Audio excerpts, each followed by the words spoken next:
Je veux dire, c'est difficile pour moi d'accepter cela, mais je dois dire que cela a transformé tout le concept de justice pénale internationale en une plaisanterie, une mauvaise plaisanterie.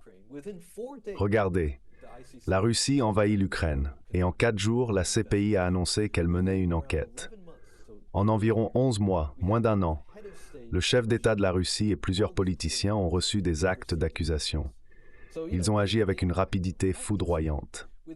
Avec la Palestine, en revanche, il leur a fallu 6 ans pour même dire « D'accord, nous ouvrons une enquête maintenant ».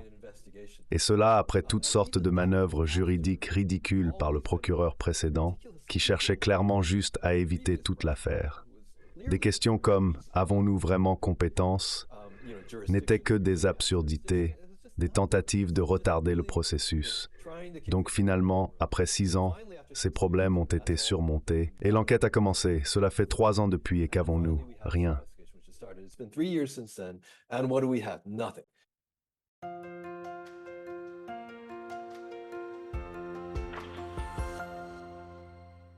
Hello everybody.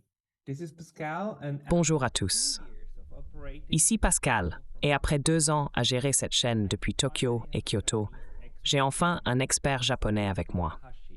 Saul Takahashi est un avocat spécialisé dans les droits de l'homme qui a travaillé pendant 5 ans dans Occupy Palestine, dans la ville de Ramallah en Cisjordanie, où il a servi en tant que chef adjoint du bureau du Haut Commissariat des Nations Unies aux droits de l'homme.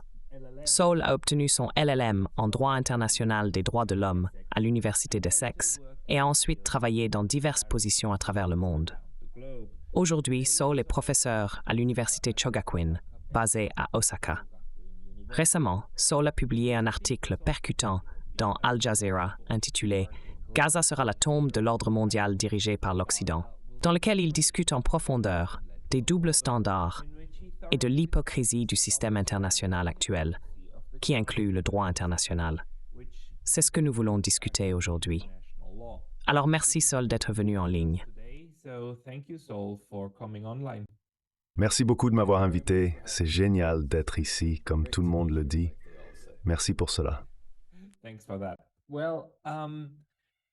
Dans l'article que vous avez écrit, vous avez mentionné ce qui suit à propos de l'affaire de la CIJ. Vous l'avez publié juste avant que le verdict ne soit rendu. Vous avez dit que la CIJ pourrait être retenue de 2 manières. Elle pourrait être vue comme le premier pas vers enfin tenir un État voyou responsable de violations répétées et de longue date du droit international. Alternativement, elle pourrait être considérée comme le dernier souffle mourant d'un système international mené par l'Occident et dysfonctionnel. Maintenant, le verdict a été rendu il y a 5 jours. Quel est votre verdict?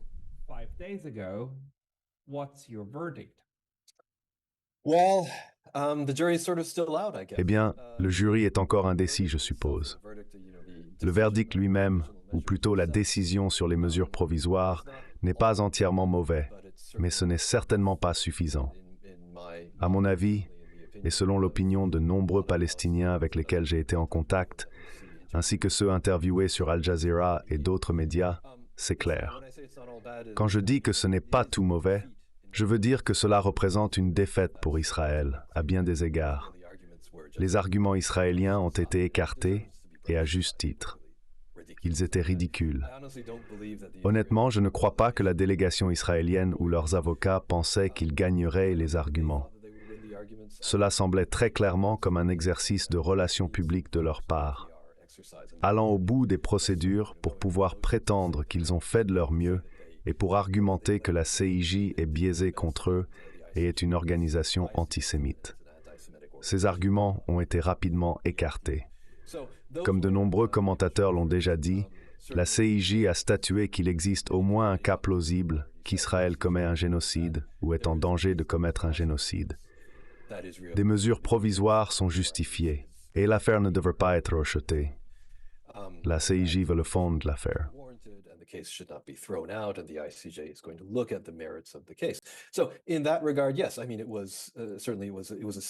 Donc, à cet égard, oui, c'était certainement un pas vers la responsabilisation d'Israël.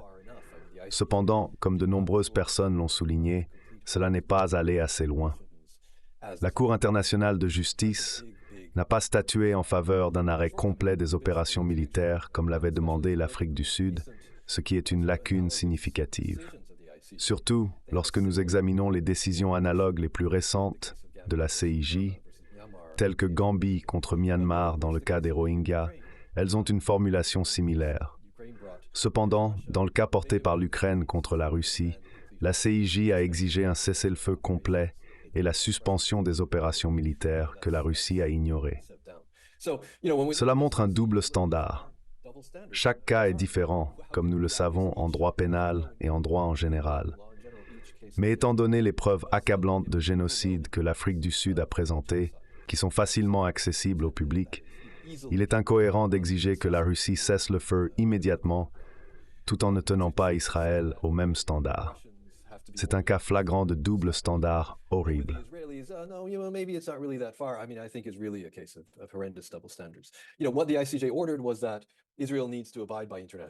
La CIJ a ordonné qu'Israël doit se conformer au droit international. Nous allons leur demander de soumettre un rapport dans un mois pour nous dire comment ils se sont conformés au droit international. Le problème est qu'il semble y avoir une supposition qu'Israël, en tant que pays, a de bonnes intentions et est enclin à respecter le droit international. Cependant, il n'y a aucune instance où cela a réellement été le cas. Israël a constamment violé le droit international. Considérer la situation actuelle isolément de son contexte historique est négligent. Cela me déçoit. Cela aurait pu être pire, mais ce n'est pas suffisant. Israël a annoncé immédiatement qu'ils ignoreraient toute décision avec laquelle ils n'étaient pas d'accord, ce qui n'était pas surprenant. Dans les heures suivant la décision de la CIJ, la violence a continué. Ils ont commencé à envahir un autre hôpital. Je crois que c'était à Khan Younis. La violence n'a jamais cessé.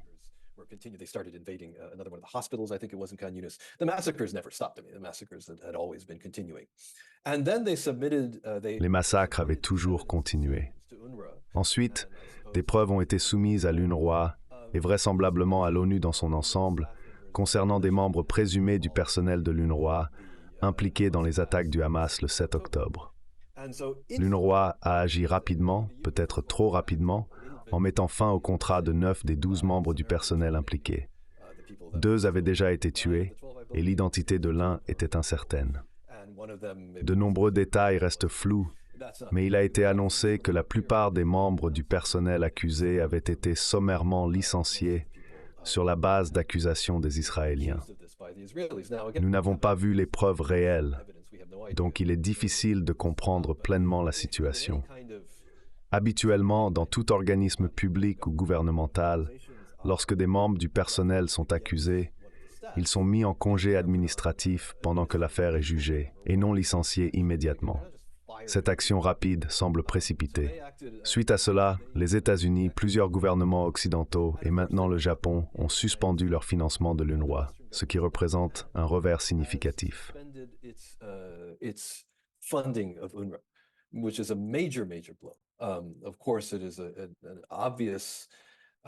Bien sûr, c'est un exemple flagrant de punition collective. Accuser l'ensemble de l'agence, qui compte 30 000 membres du personnel, pour les actions présumées de seulement quelques-unes de ces personnes, est vraiment scandaleux. Et donc, nous voyons à nouveau ces doubles standards.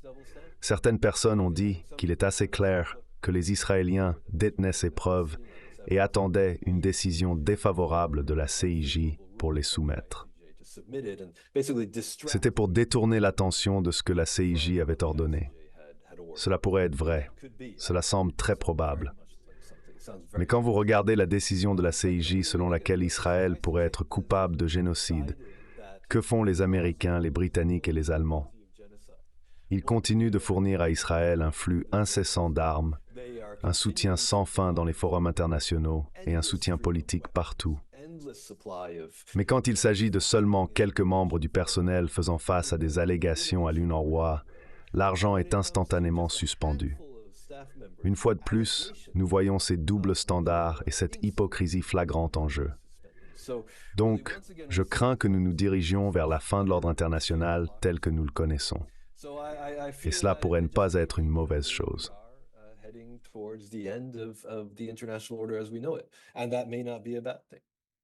You're absolutely right, of course.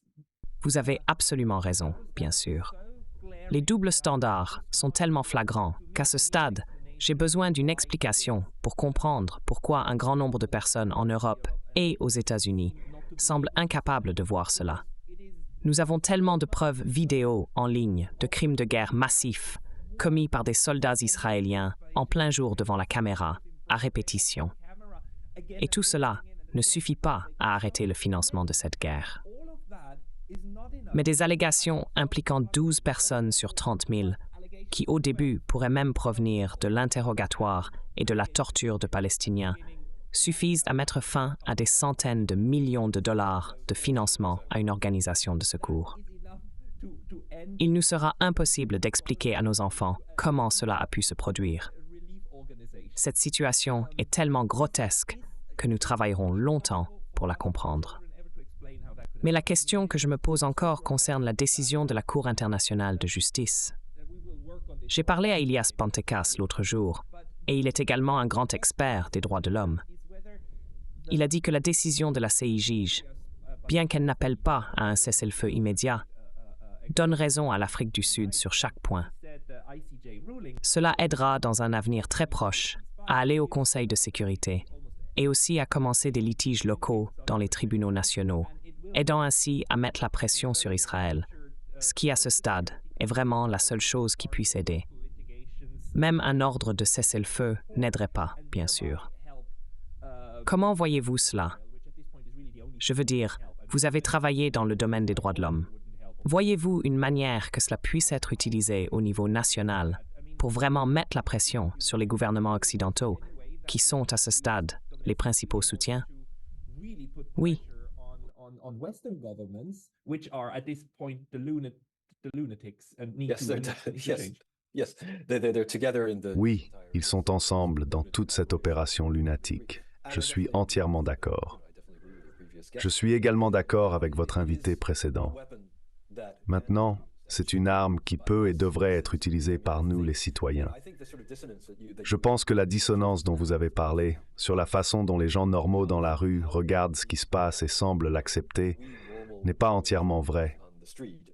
La plupart des gens, ou du moins un segment très significatif de la population dans la plupart de nos pays, ne l'acceptent pas. Ils voient à travers les mensonges et comprennent ce qui se passe. Nous avons vu des manifestations et un déferlement de soutien populaire pour la cause palestinienne. Ces manifestations continuent dans beaucoup de nos pays, malgré les meilleurs efforts de nombreux gouvernements pour les réprimer, y compris en interdisant des chants comme « du fleuve à la mer » et en prohibant le drapeau. From the river to the sea and prohibit the Palestinian flag and all this kind of thing. These kind of demonstrations and showing. Ces types de manifestations et de démonstrations de soutien populaire se poursuivent.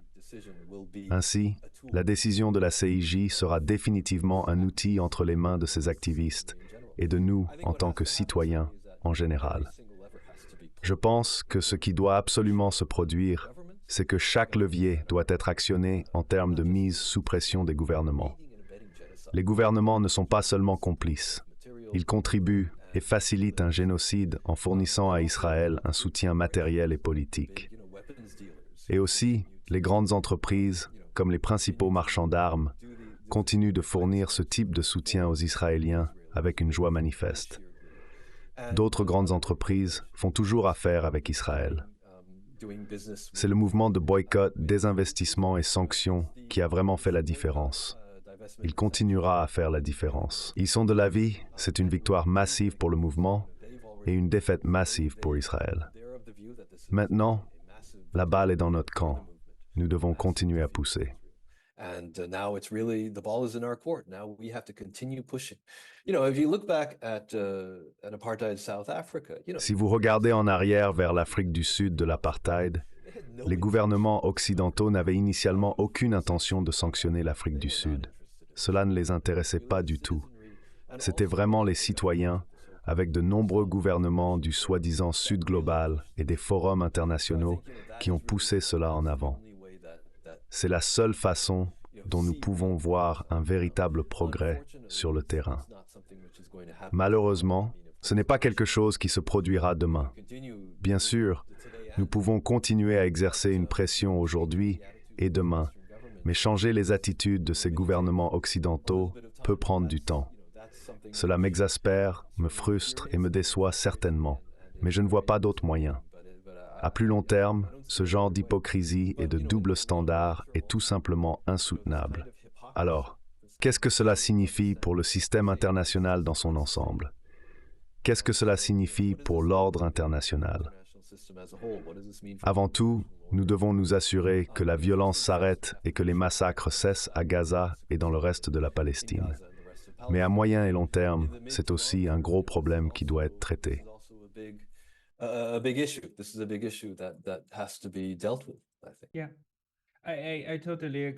Oui, je suis tout à fait d'accord. À court terme, il est trop tard pour les 30 000 Palestiniens qui sont déjà morts. Le nombre pourrait être de 40 000 ou même 50 000. D'ici la fin de cette situation, nous pourrions être proches des 100 000 morts. Cette situation est horrible. Mais pour les gens de Gaza, il est trop tard. Cependant, il n'est pas trop tard pour sauver la Cisjordanie et Ramallah. Il n'est pas trop tard pour empêcher l'extermination et le nettoyage ethnique du reste de la Palestine. Vous travaillez comme avocat spécialisé dans les droits de l'homme, et je sais que parmi nos téléspectateurs, il y a des avocats en exercice et à la retraite. Toute personne réfléchissant à la manière dont elle pourrait faire pression sur son propre gouvernement pourrait se demander ce qu'elle peut faire. Que pourrions-vous et moi faire en ce qui concerne le gouvernement japonais, là où nous vivons, ou moi en tant que citoyen suisse par rapport au gouvernement suisse? Maintenant que nous avons la décision de la CIJ, y a-t-il quelque chose de créatif que vous ou moi pourrions faire pour persuader le Japon de financer à nouveau l'UNRWA?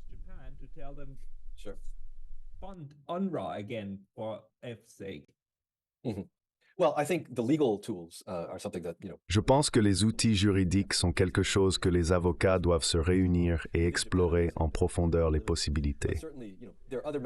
Au Japon, les options pourraient être assez limitées. Cependant, il existe d'autres moyens de faire pression sur les gouvernements en dehors des litiges. En regardant comment l'agenda des droits de l'homme a progressé au Japon, les affaires judiciaires, bien que pas toujours couronnées de succès, jouent un rôle. Elles ne gagnent peut-être pas souvent, mais elles servent de méthode pour faire pression sur les parlementaires et leur montrer le sérieux de leurs décisions.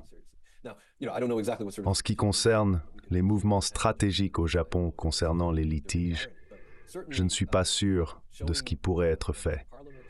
Mais montrer aux membres du Parlement et aux personnes dans de grandes entreprises le sérieux du problème peut être efficace.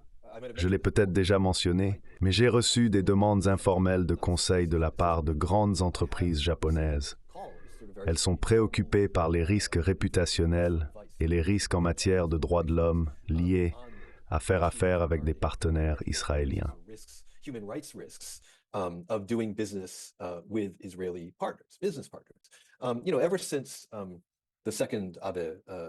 Depuis le second gouvernement Abe, il y a eu une forte incitation au sein du gouvernement pour encourager les entreprises à conclure des accords avec des sociétés israéliennes.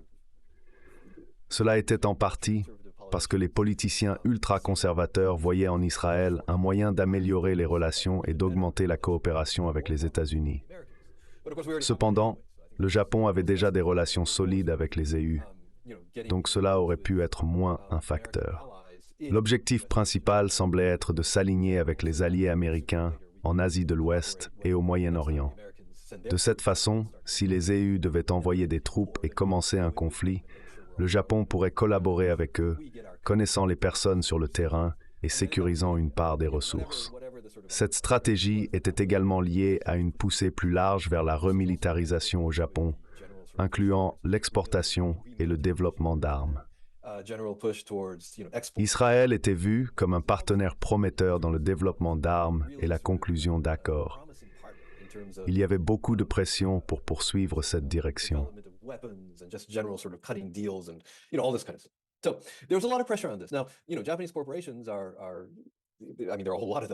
Les entreprises japonaises sont généralement attentives aux risques de réputation associés à la conduite des affaires avec des entreprises israéliennes. Cette préoccupation découle des accusations potentielles de complicité dans la colonisation et l'installation illégale de la Palestine. J'ai reçu des appels de grandes entreprises expliquant leur situation. Elles étaient sous pression du gouvernement pour s'engager dans des affaires avec des entreprises israéliennes, indépendamment des circonstances. Ces entreprises étaient particulièrement soucieuses d'éviter toute implication avec des entreprises liées au processus de colonisation et aux installations illégales. Leurs inquiétudes concernaient moins les risques en matière de droits humains et davantage le fait d'éviter les accusations d'ONG et d'autres problèmes. Elles m'ont demandé si je pouvais recommander une entreprise israélienne qui n'était pas impliquée dans ces activités controversées.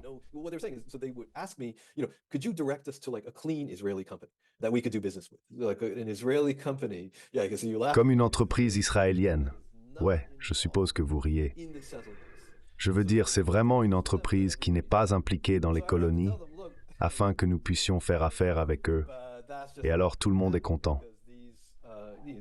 Et donc je devrais leur dire, regardez les gars, je suis désolé, mais cela ne va tout simplement pas se produire parce que ces colonies coloniales ne sont pas comme des villes de tente. Chaque entreprise israélienne, ou du moins chaque entreprise israélienne qui a la capacité d'être un partenaire commercial pour les grandes multinationales japonaises, est impliquée dans cela. Ce sont des villes. C'est comme dire que vous voulez faire affaire avec une banque japonaise qui n'est pas impliquée avec Sendai ou Kanazawa. Cela ne va pas se produire. Chaque entreprise israélienne, au-dessus d'une certaine échelle, est impliquée, directement ou indirectement, dans les colonies coloniales. C'est juste comme ça. L'ensemble de l'économie israélienne est construite sur, ou du moins repose sur, le processus de colonisation et bien sûr l'ensemble du complexe militaire. Donc cela ne va tout simplement pas se produire. Je suis désolé les gars. C'est juste, vous savez, continuer de rêver. Ils n'étaient pas contents de ce conseil, mais c'était juste comme ça. Ainsi, ces grandes entreprises sont méfiantes à cet égard. Elles sont attentives. Et le mouvement BDS au Japon a eu des succès. Comme je me souviens, Muji pensait à ouvrir des magasins à Tel Aviv et à démarrer un grand réseau de vente au détail. C'était il y a pas mal d'années.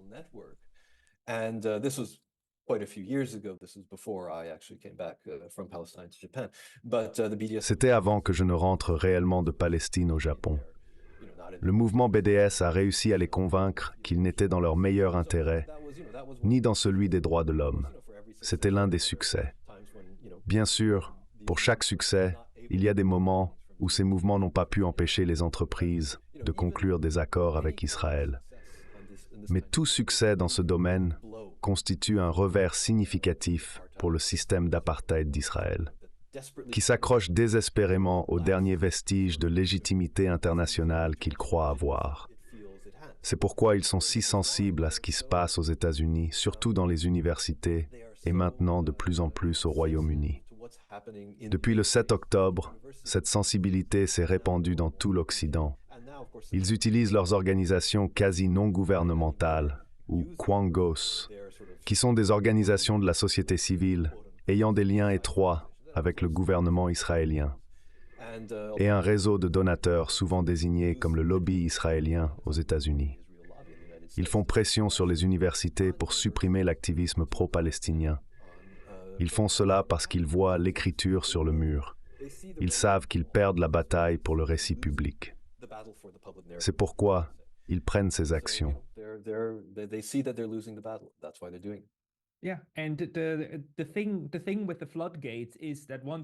Ouais.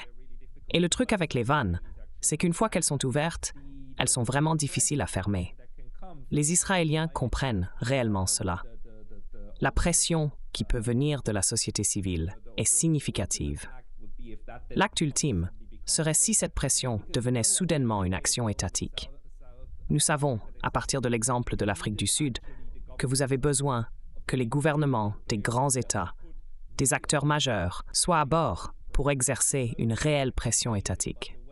C'est la seule chose qui peut apporter un changement. Mais La manière de construire vers cela est à travers l'engagement avec et le travail au sein de la société civile. Maintenant, pensez-vous que dans le système actuel, y compris le système des droits de l'homme et le droit international tel que nous l'avons, il existe des moyens supplémentaires d'effectuer un changement qui ne repose pas uniquement sur la société civile, mais aussi sur d'autres voies. Par exemple, la Cour internationale de justice, CIJ, m'a montré qu'il y a encore du potentiel dans ce système. Cependant, il est également important de reconnaître que l'ensemble du cadre juridique des droits de l'homme n'a que 80 ans, ayant émergé après la Seconde Guerre mondiale. Nous ne l'avions pas avant, et en ce sens, il est encore relativement faible par rapport à d'autres parties du droit international. Nous avons vu des tentatives de construction de systèmes judiciaires ad hoc et permanents. La Cour pénale internationale, CPI, qui est séparée de la CIJ, serait une autre voie. Cependant, il semble qu'elle soit complètement infiltrée politiquement et sous contrôle politique, plutôt que d'être un organe indépendant. Quelles sont vos réflexions sur la CPI et d'autres voies légales potentielles pour le droit international?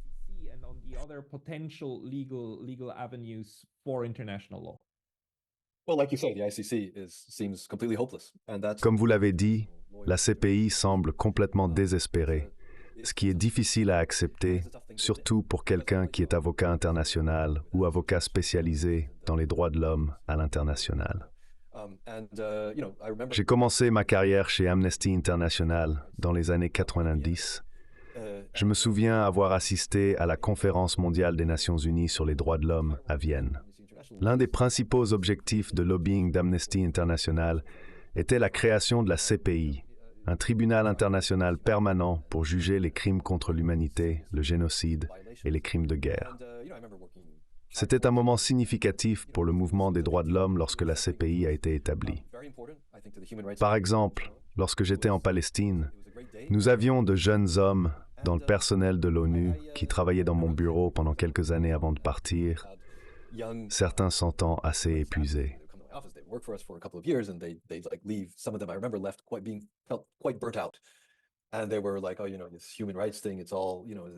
Ils étaient sceptiques quant à l'efficacité des efforts en matière de droits de l'homme, particulièrement en ce qui concerne la situation en Palestine.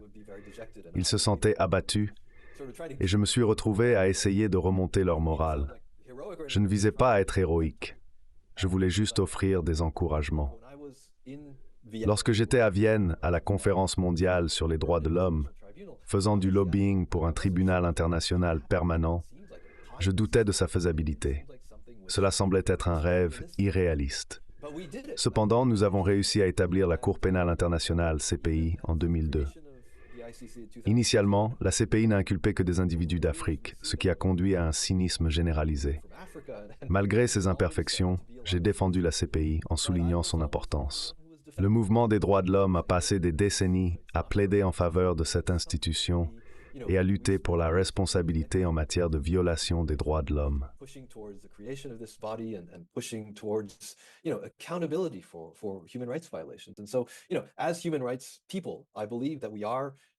En tant que défenseurs des droits humains, nous croyons que nous faisons partie de quelque chose de plus grand que nous. La Cour pénale internationale, CPI, a été un jalon, montrant que nous pouvions faire une différence.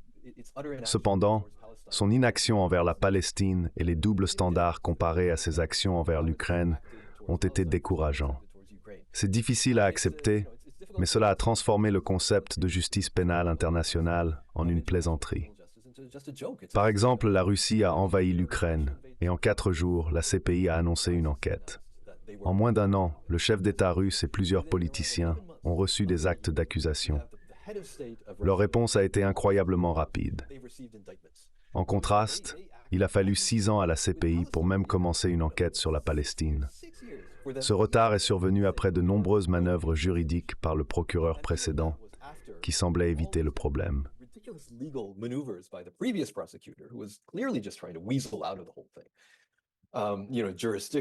Vous savez, la compétence. Avons-nous vraiment compétence? C'est juste absurde. Ils essayent juste de gagner du temps. Donc finalement, après 6 ans, tout cela a été surmonté. Et finalement, nous avons eu cette enquête qui a commencé. Cela fait 3 ans depuis. Et qu'avons-nous? Rien. Nous n'avons aucune inculpation. Nous avons le procureur actuel qui est clairement indulgent envers Israël. Si vous regardez les déclarations qu'il a faites depuis le 7 octobre, il a été très dur envers le Hamas. Et avec Israël, c'est juste, ouais. Je veux dire, il dit qu'ils doivent se conformer au droit international, mais c'est comme s'il les ménageait en regardant le type de langage qu'il utilise. Il dit vraiment, oh, vous savez, Israël est un pays avancé et devrait être capable de se conformer au droit international, et nous avons confiance qu'il le fera. Cela semble être l'insinuation, et je pense que je vois cela aussi avec la décision de la CIJ également. La décision de la CIJ est meilleure que ces déclarations scandaleuses du procureur de la CPI.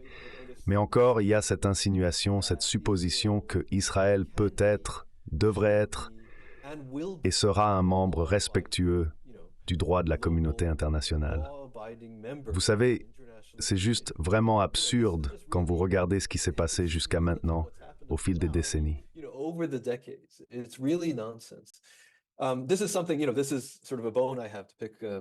C'est quelque chose avec lequel j'ai un différend, pas seulement le droit international, mais le droit en général. Nous avons tendance à séparer des incidents ou des cas spécifiques du contexte plus large. En tant qu'avocats, nous sommes formés à nous concentrer sur les détails, en oubliant presque la grande image. C'est une lacune importante du droit international, surtout dans la manière dont il a traité le cas de la Palestine. Vous avez demandé s'il existait d'autres mécanismes à part la Cour pénale internationale, CPI. Il y en a plusieurs, y compris le Conseil de sécurité. Cependant, discuter du Conseil de sécurité pourrait nous faire rire, car c'est le seul organe de l'ONU qui peut prendre des actions coercitives obligatoires. Ensuite, il y a les organes de traité de l'ONU, le Conseil des droits de l'homme et l'Assemblée générale. Ces organes peuvent adopter des résolutions qui sont souvent ignorées par Israël et les États-Unis. Ils peuvent également créer des missions d'établissement des faits et des panels d'investigation avec lesquels Israël peut refuser de coopérer.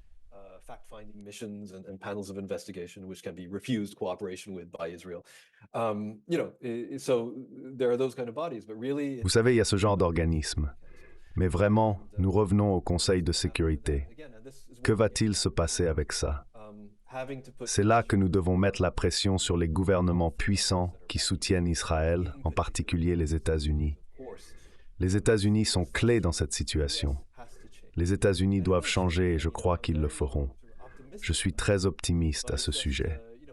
Cependant, il est difficile de rester optimiste et joyeux quand nous voyons les massacres de civils innocents à Gaza jour après jour.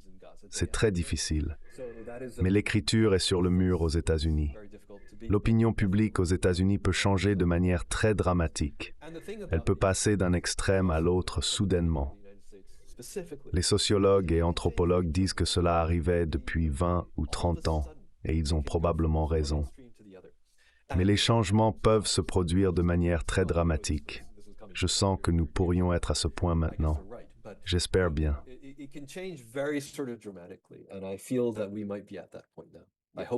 Et ils ont raison après coup. Oui, exactement. Ils ont raison après coup. C'est comme regarder ce qui s'est passé avec le mur de Berlin.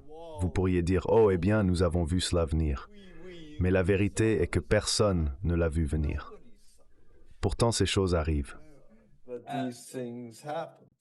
De plus, Pearl Harbor et d'autres moments significatifs marquent les époques où de grands changements se produisent. L'idée principale est que vous ne les prévoyez pas. Cependant, j'aimerais ajouter qu'Israël a constamment affirmé qu'il respecte le droit international, le droit humanitaire et le droit des droits de l'homme. Il prétend également avoir l'armée la plus morale du monde. Nous avons entendu cela tant de fois. C'est comme, tu sais, ça continue de tirer sur des innocents tout en prétendant qu'ils ne le feraient jamais. C'est ça la folie. Donc il leur est vraiment facile de se conformer verbalement à ce que la CIJ a dit, parce qu'ils peuvent affirmer « Nous avons toujours dit que nous y adhérions ». Exactement, c'est le but. That's exactly the point.